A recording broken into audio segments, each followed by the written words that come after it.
Good morning class 11th students. ये हम लोग देखा जाए थर्मोडायनेमिक्स का 5th वीडियो बना रहे हैं। इससे पहले हम लोगों ने एंथैल्पी ऑफ रिएक्शन का डिस्कशन किया था। अब ये छोटे छोटे डेफिनेशंस विथ एग्जांपल अगर इनको प्रिपेयर कर लिया जाए तो इससे अपनी बड़ी हेल्प हो जाती है, स्पेशली एग्ज़ाम ऑनवर्ड्स में, क्योंकि ये छोटे छोटे डेफिनेशंस अपने काम की हैं। कभी कभी न्यूमेरिकल सॉल्व करने में अपनी हेल्प करती हैं। थोड़ा सा आप लोग इसका ध्यान रखिएगा। कुछ प्रैक्टिस हम लोग यहाँ पर कुछ स्मॉल डेफिनेशन को हम लोग डिस्कस करेंगे। देखिए, सबसे पहले enthalpy change during phase transformation. Phase transformation का सेंस आप लोगों को इतना तो क्लियर ही है कि जब स्टेट चेंज होता है, सॉलिड से लिक्विड, लिक्विड से गैस, गैस से लिक्विड या सॉलिड से गैस, ऐसे जो केसेस होते हैं उसको हम लोग फेज़ ट्रांसफॉर्मेशन का नाम देते हैं। तो सबसे पहले देखा जाए स्टैंडर्ड और molar enthalpy of fusion word है, specially delta FUS fusion H0 से हम इसको शो करते हैं, दिखाते हैं। अब जितने भी कैलकुलेशंस हैं सब 1 मोल के रिगार्डिंग हैं, इसलिए आप लोग हमेशा 1 मोल को माइंड में रख करके डेफिनेशन की तरफ ध्यान देना। It is the enthalpy change accompanying the melting of 1 mole. अब देखो यहाँ पर 1 मोल वर्ड तो लगाना ही लगाना है। 1 mole of a solid substance in its standard state at its melting point. किसी भी सॉलिड को, और वह सॉलिड का स्टैंडर्ड स्टेट होगा, standard state in the sense most stable form, तो उस केस में उसके मेल्टिंग पॉइंट पर उसको अगर हम मेल्ट कराएंगे तो जो एंथैल्पी चेंज होगा उसी को हम लोग स्टैंडर्ड और मोलर एंथैल्पी चेंज का नाम देंगे। एक एग्जांपल भी हमने ले रखा है, H2O अगर सॉलिड है 1 मोल, इसको H2O लिक्विड में कन्वर्ट करने के लिए अपने को जो एनर्जी यूज़ देनी पड़ेगी वो 6 किलो जूल पर मोल के अकॉर्डिंग एनर्जी देनी पड़ेगी। तो अगर कहीं ये क्वेश्चन आ जाए या कहीं हमें इसकी ज़रूरत पड़ जाए तो हमेशा 1 मोल के अकॉर्डिंग हमें इसको सेलेक्ट करना है। और आपके सामने दिख रहा है कि एक एग्जाम्पल आपके सामने सबसे बेटर है, जिसको हम लोग जानते भी हैं। इसके बाद स्टैंडर्ड और मोलर एंथैल्पी ऑफ इवेपोरेशन, ये भी वही सेम केस।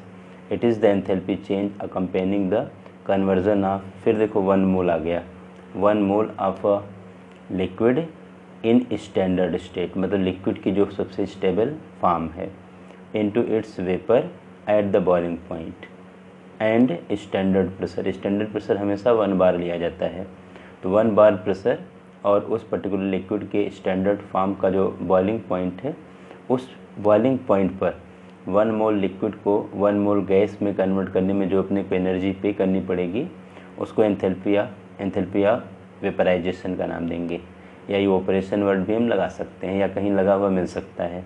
तो delta VAP vaporisation H0 is equal to, अब 1 मोल अगर लिक्विड है, 1 मोल इसको गैस बनाना है तो 40.6 किलो जूल पर मोल एनर्जी इसको पे करनी पड़ेगी, देनी पड़ेगी। तो कुछ ऐसे बेसिक चीज़ों को हमें ध्यान में रखने की ज़रूरत है। इसके आगे इसका देखा जाए अगला पार्ट है स्टैंडर्ड एंथैल्पी ऑफ सब्लिमेशन। सबको पता है एंथैल्पी ऑफ सब्लिमेशन, सब्लिमेशन में सबको पता है सॉलिड डायरेक्ट गैस बनता है, बीच में लिक्विड स्टेट नहीं आती। तो it is the enthalpy change accompanying the sublimation of 1 mole of a solid substance into its gaseous state at a constant temperature below its melting point. क्योंकि अगर melting point पर melt होगा तो उस case में तो हम कह सकते हो कि मेल्टिंग सिचुएशन पे चले जाएंगे, मेल्टिंग की बात करेंगे, फ्यूज़न की बात करेंगे। Eight the standard pressure, standard pressure मतलब 1 बार प्रेशर, जैसा कि आपको पहले से ही पता है।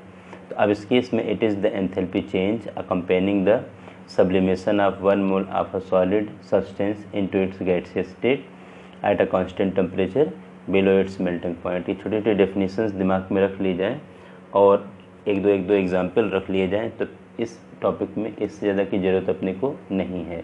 मेरे कहने का सिंपल मतलब ये है, जैसे CO2 गैस, CO2 सॉलिड है, इसको गैस में कन्वर्ट करना हो तो सब्लिमेशन एंथैल्पी की जो वैल्यू आएगी ये 52.2 किलो जूल पर मोल हमें एनर्जी यूज़ करनी पड़ेगी। आयोडीन जो कि सॉलिड है, आयोडीन को गैस में कन्वर्ट किया जाए 1 मोल, तो इस केस में डेल्टा सब्लिमेशन की जो वैल्यू आएगी सब्लिमेशन एंथैल्पी की वो 62.4 किलो जूल पर मोल के अकॉर्डिंग वैल्यू आएगी।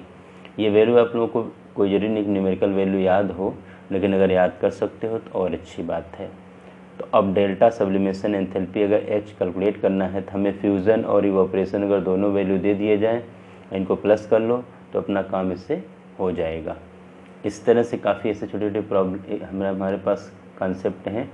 स्टैंडर्ड एंथैल्पी ऑफ फॉर्मेशन, यहाँ पे डेल्टा F हम ऐसे लगा देते हैं H0।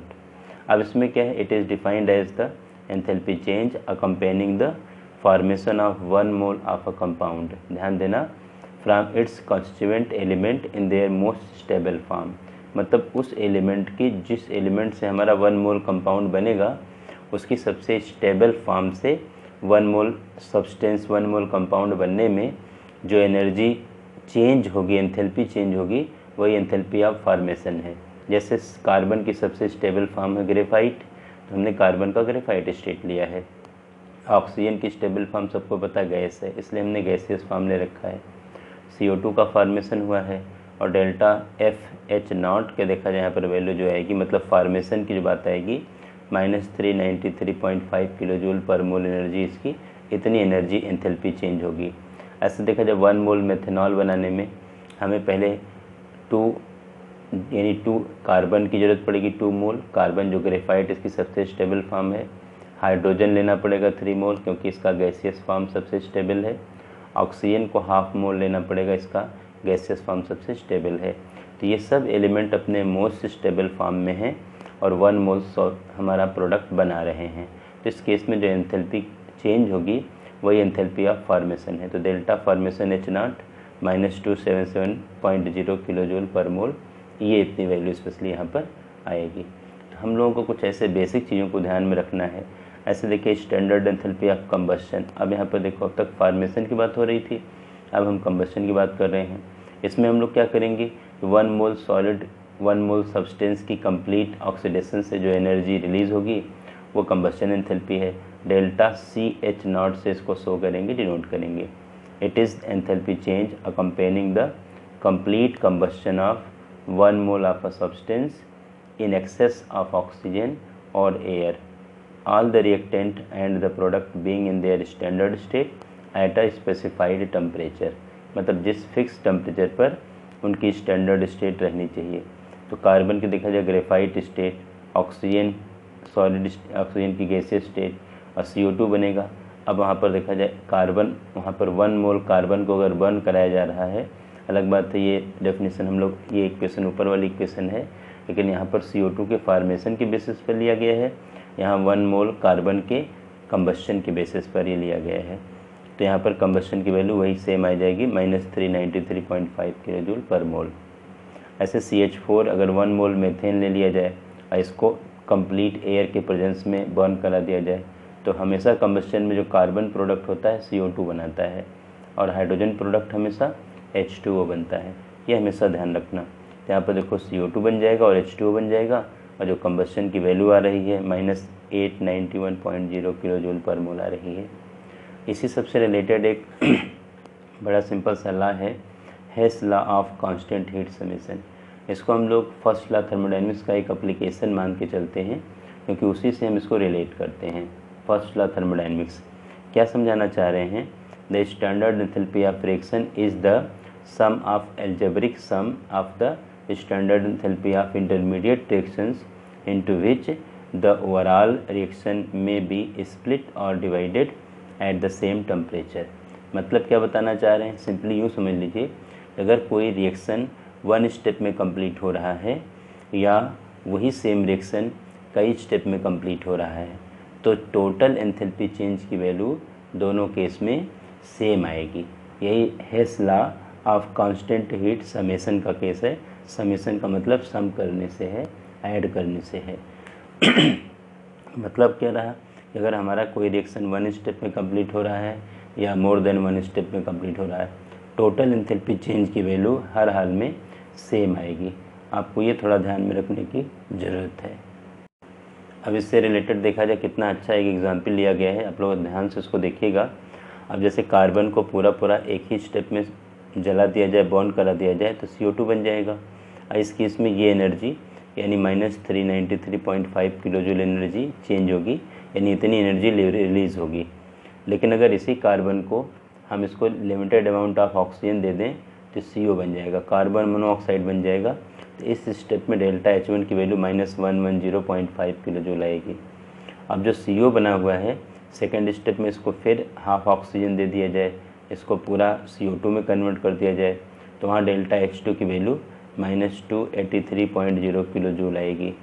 अब इन दोनों स्टेप को यानी डेल्टा H1 और डेल्टा H2 को प्लस कर लिया जाए तो ये वैल्यू डेल्टा H के इक्वल आ जाएगी, क्योंकि ये 1 स्टेप में पूरा चेंज हुआ है और ये 2 स्टेप में चेंज हुआ है। दोनों केस में जो एनर्जी चेंज की वैल्यू आएगी वो सेम आएगी। अब यहाँ पर देखो डेल्टा H1 डेल्टा H2, अब डेल्टा H1 की वैल्यू तुम्हारे सामने -110.5 आ रही है, और प्लस ये वैल्यू देखो माइनस में हम प्लस कर लेंगे, तो दोनों वैल्यू माइनस में देखा जाए -393.5 किलो जूल पर मोल आ जाएंगी। तो या तो एक स्टेप में कोई रिएक्शन कराया जाए या मोर देन 1 स्टेप में रिएक्शन कराया जाए, टोटल एंथैल्पी चेंज की वैल्यू दोनों केस में सेम आएगी। अब यहाँ पर देखा जाए हेस लॉ के एप्लीकेशन की बात थोड़ा सा कर लेते हैं। चूँकि एनर्जी कंजर्वेशन से रिलेटेड है, फर्स्ट लॉ का एक एप्लीकेशन पार्ट है, इसलिए डिफरेंट टाइप ऑफ एनर्जी की कैलकुलेशन में हमें इसको यूज़ करना है।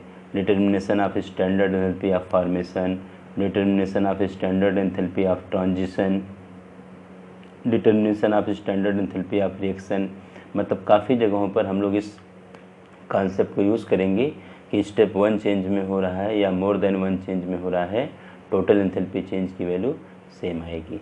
ये ध्यान रखने की ज़रूरत है अपने को।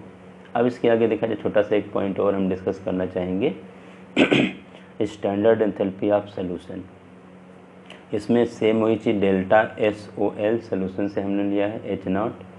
It is the enthalpy change accompanying the dissolution of 1 mole. ध्यान देना यहाँ पर 1 मोल सब्सटेंस को लेना है अपने को, 1 mole of a substance in specified amount of solvent, मतलब सॉल्वेंट का अमाउंट एक पर्टिकुलर स्पेसिफाइड अमाउंट लेकर के चलेंगे अंडर स्टैंडर्ड कंडीशन, जो कि इसकी एक स्टैंडर्ड सिचुएशन है, स्टैंडर्ड कंडीशन है उस पर्टिकुलर सब्सटेंस की।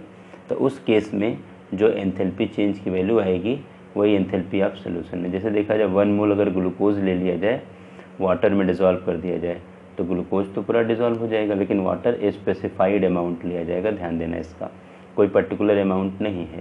तो इस केस में जो एंथैल्पी चेंज की वैल्यू आएगी +11.0 किलो जूल पर मोल आएगी। इतनी एनर्जी इसको देनी पड़ेगी क्योंकि ये वैल्यू प्लस में है, तब ये चेंज होगा। SO2 है सल्फर डाइऑक्साइड, वाटर में डिज़ोल्व कर दिया जाए तो इसका एक्वस फॉर्म बन जाएगा, उस केस में -39.5 किलो जूल एनर्जी रिलीज़ होनी है। तो ये वैल्यू देखो यहाँ पर सोल्यूशन एंथैल्पी है। KCl को लिया जाए, KCl एक आयनिक कंपाउंड है, वाटर में डिज़ोल्व कर दिया जाए तो K+ एक्वस और Cl- एक्वस बन जाएगा। ऐसे केस में जो सॉल्वेशन एंथैल्पी या सोल्यूशन एंथैल्पी आएगी +18.6 किलो जूल, मतलब इतनी एनर्जी अपने को देनी पड़ेगी तब जा कर के ये डिसोसिएशन यानी ये आयोनाइजेशन होगा। और इसी से रिलेटेड एक लैटिस एंथैल्पी केस है, जैसा कि आपको पहले से ही पता है, जैसा हम लोग ने केमिकल बॉन्डिंग वाले टॉपिक में ही लैटिस एंथैल्पी कैलकुलेट कर रखा है। It is the enthalpy change taking place when 1 mole of a ionic compound dissociate into gaseous form ion to opposite charge at the standard condition. मतलब क्या है, जैसे 1 मोल हमारा आयनिक सॉलिड है, इसको गैसियस केटायन और एनायन में कन्वर्ट किया जाए तो इनके बीच में जो फोर्स ऑफ अट्रैक्शन डेवलप हो रहा है उस अट्रैक्शन को ब्रेक करना पड़ेगा, और उस अट्रैक्शन को ब्रेक करने के लिए अपने को एनर्जी देनी पड़ेगी। तो जितनी एनर्जी की नीड है वही एनर्जी लैटिस एंथैल्पी है। हमारा आयनिक सॉलिड 1 मोल होना चाहिए और केटायन और एनायन सेपरेट हो रहे हैं तो ये गैसियस फॉर्म में होने चाहिए। अब जैसे इसी में 1 मोल NaCl को अगर आपने Na+ और Cl- के गैसियस फॉर्म में कन्वर्ट किया है, यहाँ पर डेल्टा लैटिस एंथैल्पी देखो डेल्टा LH0 हम देते हैं, ये 788 किलो जूल पर मोल की एनर्जी यहाँ पर नीड है। इसका उल्टा भी हम ले सकते हैं, अगर आपका Na+ और Cl- मिला करके 1 मोल NaCl सॉलिड बनाया जाए तो इतनी ही एनर्जी लिबरेट होगी, वो भी वैल्यू लैटिस एंथैल्पी ही होगी, या उस तरह से भी हम लैटिस एंथैल्पी को डिस्कस कर सकते हैं। लैटिस एंथैल्पी से रिलेटेड अपने NCERT में एक बड़ा अच्छा सा कॉन्सेप्ट है बॉर्न हैबर साइकिल। ये जो बॉर्न हैबर साइकिल है ये स्पेशली कह सकते हैं इनडायरेक्ट स्टेप है लैटिस एंथैल्पी कैलकुलेट करने का, और Hess law of constant heat summation पर बेस्ड है। तो बुक की थोड़ा उस डायग्राम की बात मैं करूँगा जिसमें इस बॉर्न हैबर साइकिल को समझाया गया है, तो आप लोग थोड़ा उसको ध्यान से देखिएगा। जो हमारे सामने डायग्राम दिख रहा है, आप लोगों के बुक में भी बना है, 6.9 फिगर इसका है। इस डायग्राम में लैटिस एंथैल्पी कैलकुलेट करने के लिए एक बॉर्न हैबर साइकिल डिस्कस की गई। इस पूरे साइकिल को हम बॉर्न हैबर साइकिल का नाम देते हैं। इस डायग्राम को आप यहाँ से समझने का प्रयास करना। अब जैसे Na सोडियम सॉलिड है और क्लोरीन की फिजिकल स्टेट गैस है, तो हाफ Cl2 मतलब Na सॉलिड और क्लोरीन हाफ Cl2 को लेकर के 1 मोल NaCl सॉलिड बना दिया जाए, तो 1 मोल NaCl सॉलिड बनने में जो एनर्जी रिलीज़ होगी -411.2 किलो जूल पर मोल, यही एनर्जी एंथैल्पी ऑफ फॉर्मेशन है। मतलब अपने Na और Cl को मिला करके 1 मोल जो NaCl बनाया है, ये 1 स्टेप प्रोसेस आपके सामने है और इसको आपने एंथैल्पी ऑफ फॉर्मेशन का नाम दिया है। अब यहीं पर देखा जाए, हम थोड़ा इस तरफ मूव करेंगे, इस साइकिल की तरफ चलिए।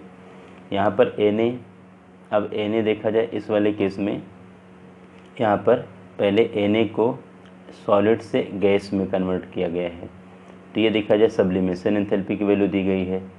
फिर अगले स्टेप में क्या किया गया है कि Na को यहाँ पर Na+ में कन्वर्ट किया गया है, तो यह आयोनाइजेशन एंथैल्पी की वैल्यू दी गई है, जैसा कि इलेक्ट्रॉन रिलीज़ करने के लिए अपने को एनर्जी देनी पड़ी है।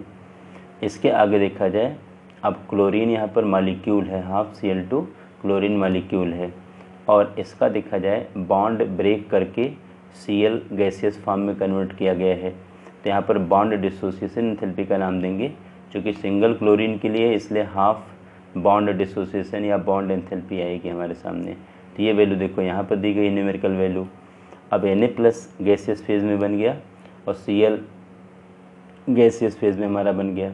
अब Cl को 1 इलेक्ट्रॉन प्रोवाइड करा दिया जाए तो Cl- बन जाएगा, तो ये इलेक्ट्रॉन गेन एंथैल्पी की वैल्यू देखो यहाँ पर दी गई है। अब 1 मोल Na+ और 1 मोल Cl- देखो डेवलप हो गए। अब 1 मोल कैटायन और एनायन को मिला करके अगर 1 मोल हमारा NaCl सॉलिड बनाया जाएगा, तो जो एंथैल्पी चेंज आएगी वही लैटिस एंथैल्पी होती है। तो अब इस पूरे सिस्टम में ध्यान देना कि पूरा देखा जाए, एक तो अभी हेस लॉ जो मैंने डिस्कस किया था उसके अकॉर्डिंग यहाँ से Na सॉलिड और क्लोरीन गैस से मिलाकर 1 मोल NaCl जो बनाया गया है, ये जो वैल्यू यहाँ पर सामने जो एनर्जी रिलीज़ हुई है, इस एनर्जी को हम एंथैल्पी ऑफ फॉर्मेशन यानी कह सकते हो कि फॉर्मेशन एंथैल्पी का नाम दे देंगे। 1 स्टेप प्रोसेस है, और एक देखा जाए ये नंबर ऑफ स्टेप प्रोसेस है। तो ये जो एंथैल्पी चेंज की वैल्यू आएगी, इधर जो टोटल एंथैल्पी चेंज की वैल्यू आएगी, ये सेम आएगी। तो इस ये 1 स्टेप वाले एनर्जी की वैल्यू अपने को दी गई है, और इधर नंबर ऑफ स्टेप वाले एनर्जी की वैल्यू देखा जाए, सब स्टेप की वैल्यू अपने को दी गई है। इस स्टेप की वैल्यू अवेलेबल नहीं है, लैटिस एंथैल्पी वाली। तो इस लैटिस एंथैल्पी वाली वैल्यू हम इस एनर्जी को इन सब एनर्जी के इक्वल करके इसकी कैलकुलेशन यानी इसकी न्यूमेरिकल वैल्यू हम कैलकुलेट कर लेंगे। तो यही सिंपल सा अपना बॉर्न हैबर साइकिल है, जो कि अपने को ध्यान में रखने की ज़रूरत है, जिससे कि हम लैटिस एंथैल्पी का कैलकुलेशन करते हैं। तो आज आप लोग इस लैटिस एंथैल्पी तक के केस को क्लियर करिए, डिस्कस करिए, और अगले वीडियोज़ में मैं इसके आगे कंप्लीट करूँगा बाकी कॉन्सेप्ट। Thank you.